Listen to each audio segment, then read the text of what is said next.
There are just 2 head coach openings left. Will Dan Quinn return to the Cowboys in 2024?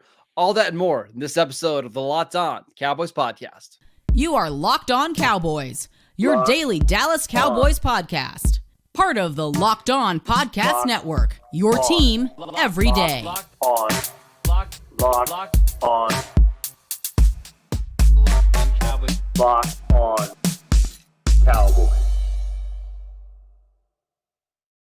Welcome back to the Locked On Cowboys podcast, part of the Locked On Podcast Network, your team every day. We'd like to thank you for making us your first listen of the day. This episode is brought to you by Prize Picks, the easiest and most exciting way to play daily fantasy sports. Go to prizepicks.com/LockedOnNFL and use promo code LockedOnNFL for a first deposit match up to $100. I am your host, Marcus Mosher. You can follow me on Twitter at Marcus_Mosher. Joining me today, as always, is Landon McCool. You can follow him on Twitter at McCoolBCB. We had a great guest on the show on Friday, John Owning. Talked about the offense, talked about Dan Quinn and this defense. Make sure you guys go check that out on Friday. Landon did a great job hosting the show. But go ahead, Landon. What were you going to say? Well, I don't know if I did a great job hosting the show, but I did host the show. We made it through, and John had some interesting things to say, so definitely check that out. We're going to have more guests this offseason, so make sure you're on the lookout for those shows. But I want to start with Dan Quinn. So a couple of different things happened over the weekend. We are down to 2 head coach openings in the NFL, the Washington Commanders and the Seattle Seahawks. Dan Quinn has a second interview lined up today with Washington. He's already had a second interview in Seattle. Before we discuss whether or not he gets one of those jobs or not, I want to know, do you want Dan Quinn to return in 2024? Want. That's a strong operative word, right? Or what should Cowboy fans be rooting for here? Listen, I think here's the thing is that, there's been clearly a commitment to a running it back situation, right? Trying to reload this iteration of the Cowboys and try and see if we get better results next year. And we can have a conversation, a debate, and a haggle about whether or not that's a good idea or whether or not that's prudent or whether or not that's going to work or not. But either way, that does seem to be the plan. So keeping in the context that is the plan that has been selected, I don't have a problem with them bringing Dan Quinn back because I think it makes sense, again, in the context of the idea of what they're trying to do. And that's build on the experience that this group has in these systems, offensive, defense, and try to levy that experience into better results next year, whether that's better bounce of the football or whatever, improving and tinkering on the situation. I do think that, like I said, want is a strong, hard word to kind of go through because it's like what we want is maybe a little bit more stronger response from the Cowboys about how to change things up. But keeping in mind that this is what we're doing, I think it makes a lot of sense that if you're going to try to mine that experience in these systems, that you don't, try to change the defensive horse midstream, or even really just trying to make a small adjustment to a parallel system is something that is enough of a step back that it kind of makes you question, why are we even running this back if we're making slight changes? So I do think that there is, in the context of this is the plan and this is how we are going to achieve trying to take the next step, I think it makes a lot of sense to try to bring back the guy that you had last year. You had a lot of success with. Obviously, we're just maybe even more well aware of the flaws in that scheme, though. A couple of questions I had for you. I mean, I know there's a lot of people out there now saying, hey, if the Cowboys can't bring back Dan Quinn, why don't you go out and get a Mike Vrabel or a Bill Belichick to run the defense? And I think the answer, and I would love to hear your thoughts on this as well, is those guys have just so much stature in the league. Like, they're not taking a defensive coordinator job. They're just probably going to take a year off and wait for a different situation. Is that the way you feel? Well, yeah, and that also is that I think defense coordinator is a specific job, and even though I do think that very much Bill Belichick could do that job extremely well. Yes, I have a feeling that Vrabel, you're not getting you're not getting the level of coach that you would be if you hired him as a head coach, right? He's not as good at the job, I would say, at defensive coordinator as he is at the job of head coach. And those are two very different jobs. I think the problem with hiring, assuming that you can hire a previous head coach as at a position, an offense coordinator, defense coordinator, whatever their background is that you assume that they were good at that position before they became head coach. And that's not always the case. Belichick, it is, but either way, it's what it is kind of bringing in retreads, bringing in guys that whose situations didn't work at their previous teams, and were fired for good reason. And both of those situations, those teams' defenses weren't particularly good. No, but it's like once you get to be a certain point as a coach in the league, you're just not going backwards. And for Vrabel and for Belichick, it's going backwards. And the Belichick idea is ridiculous. He would never take a defensive coordinator job now. Even Vrabel, I don't see it unless we have like multiple years of him not getting a head coaching job. Like it would have to be multiple years. Belichick's like what, like 10 games away from the all-time coaching wins record. So like he's not taking a defense coordinator at this position at 71 years old or whatever he is in order to kind of take a step back to try to get another job. Like he will just wait until he gets another job. And then beyond all that too is that, look, I mean, the whole point of this again is to kind of redo what's familiar. So it doesn't make a ton of sense in this kind of reload year of completely changing defenses, even if it's for someone like Belichick, right? Like save that sort of kind of schematic, blow up and change for the year that you are actually planning on kind of making some change on this team.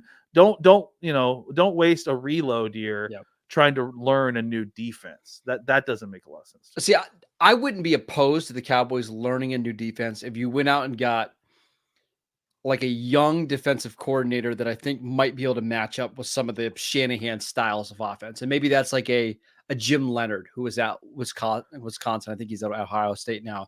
Like getting somebody like that. But we're going to talk about like potential options for the Cowboys if they don't bring back Dan Quinn or aren't able to bring back Dan Quinn. And that's probably why I'm more just like, hey, if you can get Dan Quinn to come back and at least you have some continuity there. And everybody knows that this is kind of the last dance for both sides of the ball.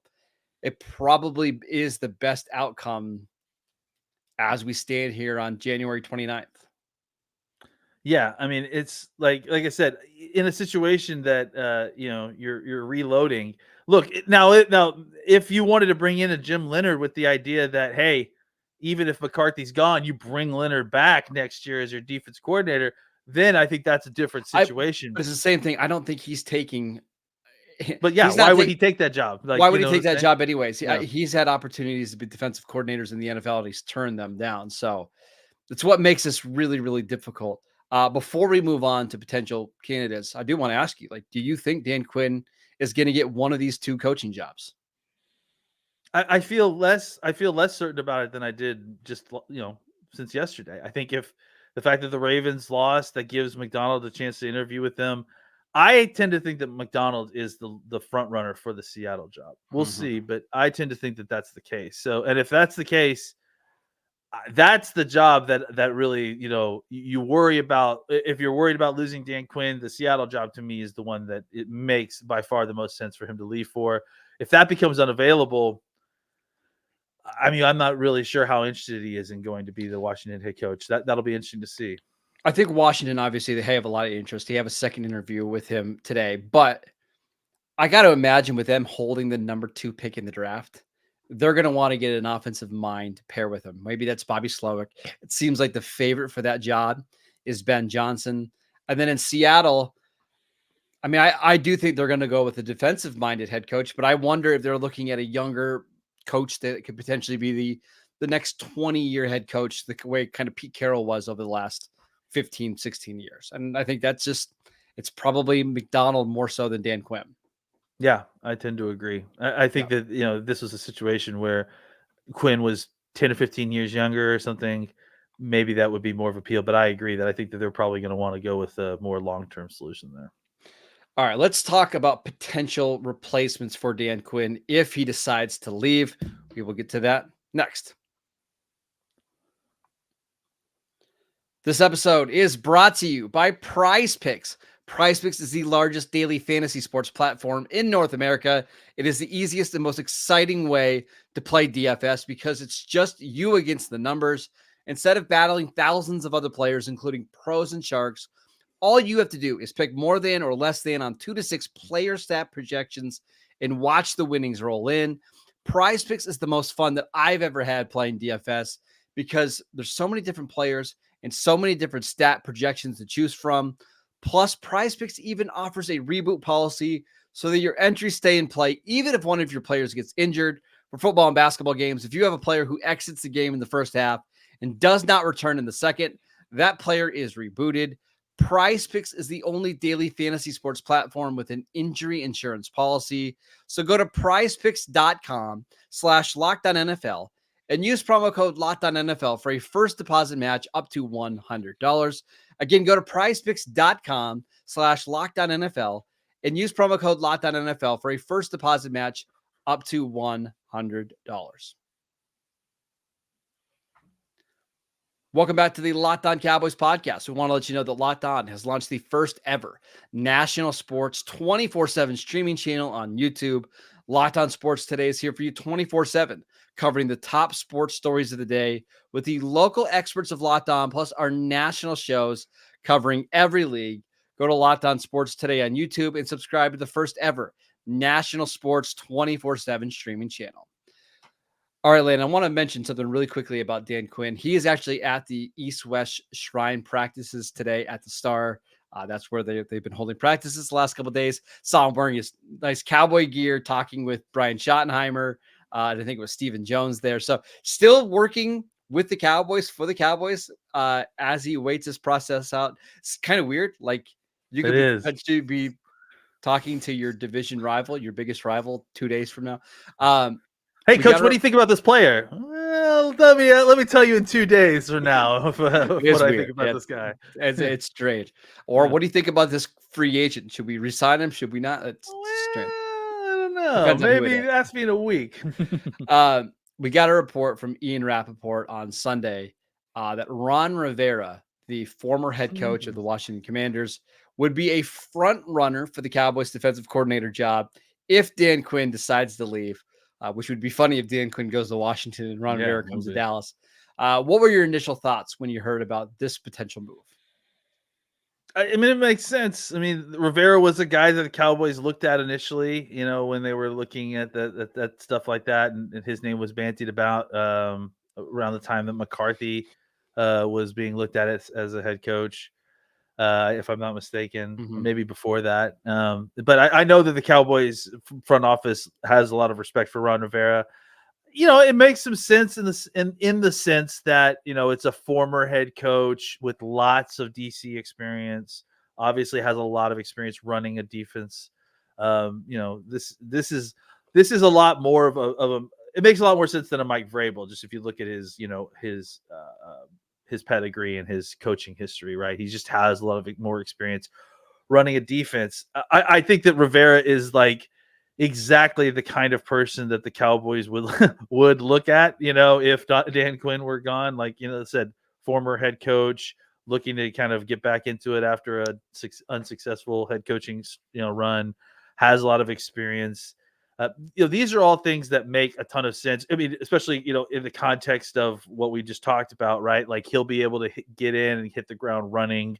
It's not going to take a rebuild to kind of get things going. So, I think Ron Rivera makes a lot of sense. He's obviously had a lot of success with a lot of different defenses. I respect him as a defensive play caller.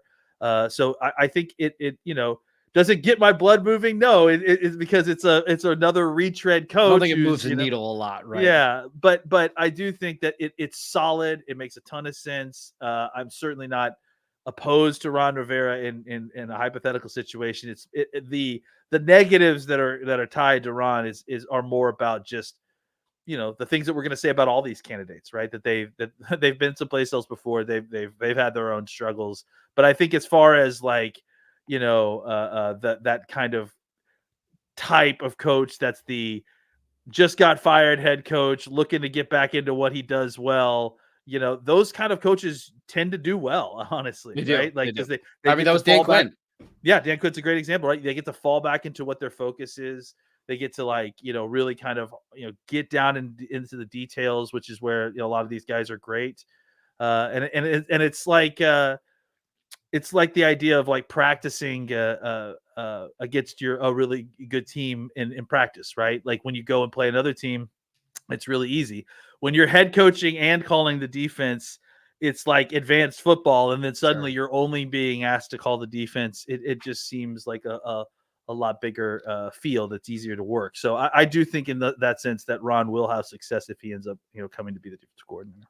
I try not to overreact to what happened when you're a head coach on like that side of the ball, because if you remember Dan Quinn, the last couple of years he was with the Falcons, their defense was dreadful. I mean, remember the game that basically got Dan Quinn fired was the Cowboy game in 2020 where Dallas scored 48 points and they scored 20 something points in the last couple minutes of that watermelon ball game, right? Yeah, exactly. So that part of it I try to ignore. But Washington's defense has been so bad now for the last couple of years, right? I mean, they were an abomination for most of this year on defense. And that's with some pretty good players up front. Jonathan Allen, Deron Payne, Montez Sweat, who had a really good, second half of the season in Chicago. Well, I will say one of the reasons that I actually, when I was watching the games yesterday, I'm thinking, oh man, maybe Ron Rivera is not a bad coach. As I was watching Chase Young play against the Lions, oh my goodness, that was pretty disturbing to watch. And that's the thing, right? Is that like even with Dan, like we're talking about Dan's situation. I mean, the reason Dan's situation devolved the way it did in Atlanta is because Atlanta just basically abandoned him personnel wise. I mean, he had nothing at the end, right? And that really hurt him. With Washington, you saw when Ron Rivera had good personnel, he had good defenses, right? Think about all the times that we had to go up there and like really struggle against a Ron Rivera defense against what is normally a very bad overall Washington team. Sure. Usually you go up there and at least have to fight through what their defense is providing. So in that sense, I think, Ron Rivera is as good as his teams, which I'll take that. I feel good about the talent on this Cowboys defense, or at least the potential that we can add with another offseason of adding talent that's on this defense.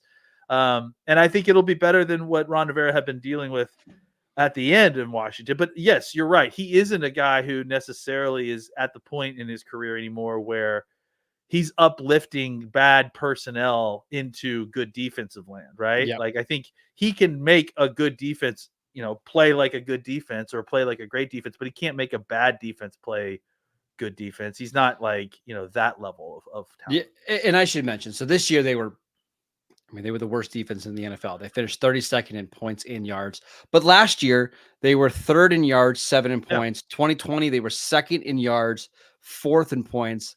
It just seemed like it yo-yoed a little bit. Like in 2021, they really, really struggled on defense. Now, you go back to his days in Carolina, generally they had really good defenses in Carolina. A lot of it just depended on the health of Luke Kuechly, but I just have mixed feelings. I think it would be a downgrade from Dan Quinn, but I don't think it's a massive, massive downgrade where all of a sudden now I'm really panicking about the defense. But he might end up being their best option if Dan Quinn leaves, especially if Dan Quinn takes a bunch of people from the staff like on Dirty, or maybe they take Al Harris to be the defensive coordinator. Bringing in Ron Rivera and his staff might be the best option here. Yeah, and Dirty, actually, we should mention, got like at least 3 or 4 requests for defensive coordinator interviews, right? So I think the Rams, the Packers, and a couple other teams all wanted to get a request in with Dirty. So clearly, their people are sniffing around this coaching staff, and so I do think that your best bet is probably, and I don't know that this is an option, honestly, but your best bet is if Quinn were to leave, is to get Witt Jr. to come in and Joe Witt Jr. to come in and be the defensive coordinator. If you like that better than Ron Rivera? I think I do, because I know that Joe Witt Jr. I feel like at least Joe Witt Jr. is an up and comer in some ways, right? This would be a really good opportunity to him. It's obviously a very close proximity to what you had last year, if not the same thing essentially. And maybe Joe kind of opens things up and does things that, these other coaches haven't ever done before, right? Just being kind of a younger general coach. I think that would make some sense. I think you get the best of both worlds with Joe Wood Jr. I don't know that it's better than Dan Quinn. I don't think it's better than Dan Quinn. But I think you get the Dan Quinn continuity with the opportunity, the potential for there to be kind of some new wrinkles in there. Joe putting his specific style on it. All right, let's shift our attention over to a division rival who hired a former Dallas Cowboys coach, not a head coach, a former Dallas Cowboys coach. We will get to that next. This next segment is sponsored by BetterHelp. Sometimes we all need the opportunity to get something off our chest, big or small. Certain things can really start to get to you. It's important to let that out, especially to someone who is unbiased in your life. So today I want to tell you how I really feel about something. You might even be thinking about the same thing this week. I'm not excited for this Super Bowl matchup, Landon. Like, nobody wanted Chiefs 49ers. I usually like it when we have like a big underdog in this game. Patrick Mahomes and the Chiefs are currently the underdog. My brain doesn't really comprehend that. So I'm not really looking forward to this Super Bowl, but it's okay. It's whatever. So now I feel better that I got it off my chest. Therapy can be different for everyone. Most of us have much bigger problems than who we're rooting for in the Super Bowl or our favorite team. And it's important to get things off our chest every once in a while. So if you're thinking of starting therapy, give BetterHelp a try. It's done entirely online. It's designed to be flexible and suited to your schedule. Just visit betterhelp.com/lockedon to get 10% off your first month. That is BetterHelp, HELP.com/lockedon. Welcome back to the Locked On Cowboys podcast. Everydayers, on tomorrow's show, we're going to answer some of your Twitter questions. We're going to do some Senior Bowl stuff later in the week, and I'm sure we're going to get news on Dan Quinn, so make sure you tune in for all of that. But we have just a couple of minutes left. I just wanted to get your thoughts on Kellen Moore signing with the Eagles to be the offensive coordinator over there. Does this make you nervous? Are you happy about it? What are your thoughts? I wouldn't say that I'm quite happy about it, but I am amusedly intrigued. Let's put it that way, because I don't think this is a great fit for the Eagles potentially. First of all, let's examine the Kellen Moore side of this. Kellen Moore left for greener pastures to go with the Chargers, and then things really kind of were a disaster in LA. This was supposed to be a stepping stone for him to be a head coach soon. Even with the potential of him being the head coach there soon, he got the opportunity, got his head coach fired, and he still couldn't reel in that head coach job. And now he's out interviewing hat in hand for offensive coordinator jobs.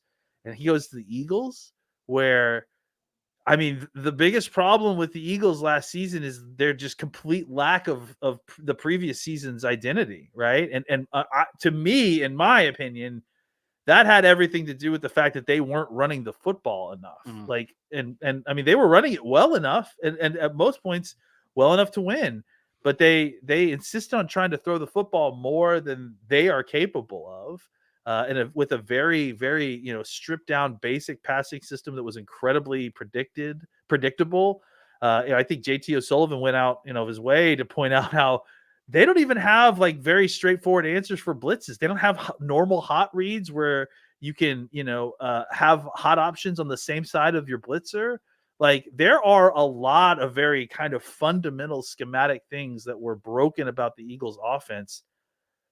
I don't know that I'm bringing in Kellen Moore to kind of fix all that, right? Like, Kellen, he came into situations where he has a very developed system and he has very specific stuff that he wants to get into. And he's constantly trying to tinker with it and constantly trying to run specific plays. But if anything, the blind spot for Kellen Moore has been like fundamentals, like just doing basic stuff and kind of getting back into basic football. If anything, it's more just constantly the Kellen Moore show of like, look at this trick play I installed, or look at this trick play I installed. And like, they can't run basic outside zone properly. So this seems to be more like leaning into the problem that Philadelphia is having, as opposed to finding someone who could solve the kind of basic fundamental flaws that are broken in that offense. And the last thing I'll say is, whose offense is this? Is this Nick Sirianni's offense anymore? I mean, because Kellen Moore's offense is completely different than Nick Sirianni. So I'm interested to see exactly how that plays out. That's one of the weirder things here is the verbiage is all going to be different. I don't know. There's also the part of like, I think you're going to be under center more with Jalen Hurts, which, I mean, if you know anything about Jalen Hurts, like his entire career in Philadelphia, he's been in shotgun more than any other quarterback. When he was at Oklahoma, literally never took a snap under center. And then at Alabama, he really struggled when they asked him to be a under center quarterback that way, because it just gives you a little bit less time to read the defense. And that's been something that he's struggled with a little bit this season. Yeah. I do think Kellen Moore is going to get them to run the ball well. I mean, they were already running it really well, but I think they're going to continue to do that well in Philadelphia. So I'm going to give them, that's just something to watch for. I think Philly's rushing attack will be really good. The last thing They'll abandon it. Maybe they won't, but I mean, that's been the issue. I happen to know Nick Sirianni a little bit. I've mentioned that a couple times on the podcast. The personalities between Kellen Moore, and Vic Fangio is something. And I think you even saw that a little bit in the Miami locker room with Mike McDaniel and Vic Fangio. I just have a hard time thinking about how this coaching staff is all going to work together a little bit. It feels like, hey, to me, what it feels like is Howie Roseman and the Eagles front office said, let's go out and get the best coordinators available. And Nick Sirianni, it's your job to make it fit rather than let's go find the best coordinators for Sirianni. And I think that's a big difference, right? Yeah. And on top of that, like, it's almost as if they completely ignored the fact that they have a locker room problem. Like they have a personality issue. And I don't think that this situation is going to make that better. You know what I'm saying? Like, and I just feel like it's a lot of ego there. And then on top of that, you're hiring a quarterback coach who, look, I mean, I think Jalen Hurts has flaws in his game, but I think that if you play Jalen Hurts the correct way, and if you put him in a position to play his game, he's really hard to stop, man. Absolutely. I mean, I think the records show you that. Like, if he plays Jalen Hurts' game, the kind of Eagles offense that they were running in, it can be the best team in the NFC. 2021, they could be the best team in the NFC. They have been the best team in the NFC. But trying to make Jalen into more of a pocket passer, defense reading, quarterback, that's the wrong direction, right? And I think you're really putting him in a position to struggle even more, cause even more of a rift between him and his very mercurial wide receiver, and then you add in those personalities at offensive coordinator, and it's like, when are they going to get back to fundamental running the football? And then all the Jason Kelsey stuff, is he going to be back? I just see this, it could easily work out. They could switch a couple things, maybe make some adjustments, and it could be really good.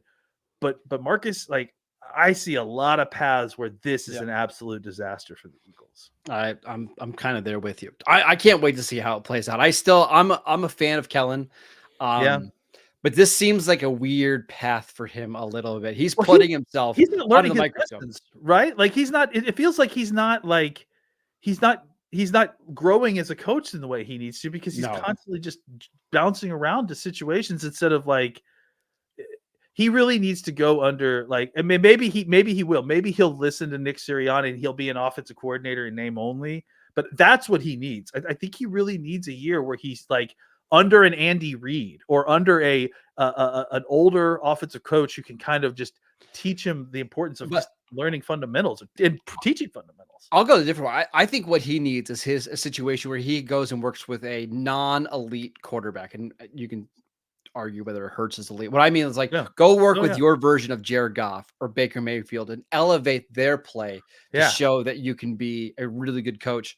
Going to the Chargers to work with Justin Herbert and then the Eagles to work with Jalen Hurts, it just puts you under a huge microscope. And if Hurts regresses at all, who's going to be the first person that gets the blame? It's not going to be Jalen Hurts. It's going to be Kellen Moore. The new kid in town. Yeah. Yep, That exactly. happened to be a former Cowboy. You think he's going to be the first person Exactly. to get blamed? Exactly. All right. That is it for today's show. We want to thank you for making Locked On Cowboys your first listen every single day. Go check out the channel on YouTube. We post videos every single day over there. Go download the podcast wherever you get your podcasts. We are free and available on all platforms. Go follow Landon on Twitter at McCoolBCB. I'm at Marcus_Mosher, and we will see you right back here tomorrow.